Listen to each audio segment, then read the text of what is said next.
What's going on, guys? Andrew Piluk Hockey here, back again with another video. This is another quick iPhone recorded video because a trade just happened between the Vancouver Canucks and the Los Angeles Kings. I'm sure you've heard of it by now, but Tyler Tiffoli is now a member of the Canucks. This is the full trade recap brought to you by Pierre LeBrun on Twitter. Darren Dreger also, I believe, was the one that broke the trade, or was one of the first. But Pierre LeBrun said, so to recap, Tyler Tiffoli, no salary retained, of course. He's in the last year of a $4.6 million deal. So we'll have to see if the Canucks are able to hold on to him. And then to the Kings is Tim Schaller, $1.9 million AAV, prospect Tyler Madden, who's been really good in the NCAA. A second-round pick this year, plus a conditional fourth in the 2022 season if Tiffoli re-signs with Vancouver this offseason. So, of course, him being a UFA, that additional fourth, I mean, I'm sure the Canucks won't have a big problem with that if they get to hold on to him. So, Tiffoli, he's 27 years old. He's having a really good year this year. He's a guy who can play in one of their top two lines. I think he's going to fit in really well there.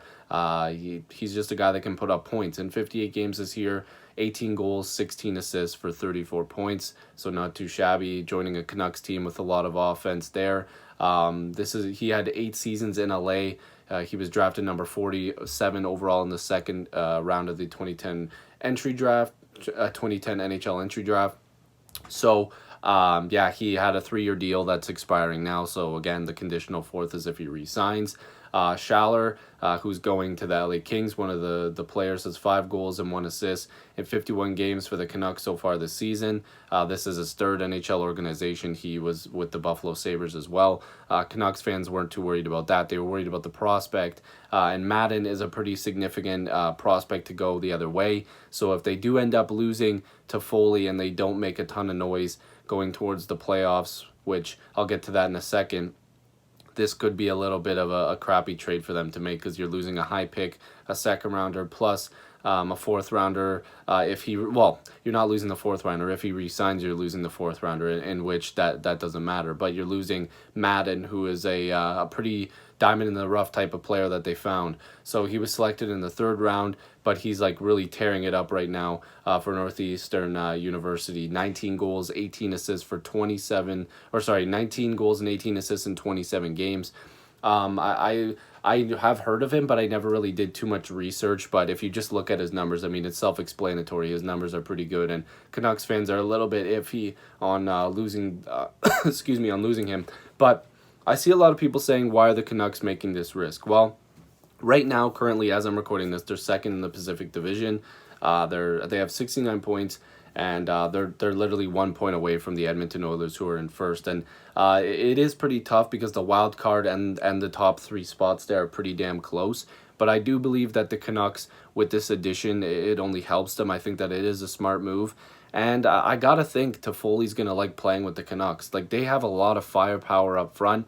And I don't want to be this guy, but I mean, Benning's probably going to overpay him if he does stay. And that's just, he's proven before that he's paid some players a little bit too much. And some of them haven't really worked out as the way the Canucks fans wanted them to. But I'm excited to see what he'll do with the Canucks. I think that this is a pretty significant deal. But what this also does is it creates a lot of drama for NHL trade deadline, or leading up to it on the 24th, because the Bruins were a team that everybody thought Tiffoli could get dealt to. I heard the Flyers, the Avalanche might have been interested. There was a bunch of teams that were looking at Tiffoli. So this is only going to get interesting. That's one name taken off the board. Maybe teams are going to be trying to overpay for Kreider, although he might stick around in New York if they get him done on a contract. But man, this is a big deal. This is a big contract. So again, to complete the deal, or to complete the video, Tyler Tiffoli, no salary retained on his $4.6 million AAV. For Tim Schaller, $1.9 million AAV. So obviously that makes Tiffoli's contract a little bit cheaper, technically, I guess, because you're moving out salary. Prospect Tyler Madden, a second-round pick for this year, and a conditional fourth in 2022 if they end up re-signing him. So let me know down below, what do you guys think about this trade? I think it's good for both sides. The Kings are really starting to stock up. I think that it's really good for them to acquire picks and prospects and see what they can do in the future. So again, I appreciate you guys. Subscribe if you're new setup coming behind me, and hopefully I'll see you guys in the next video or stream. Peace.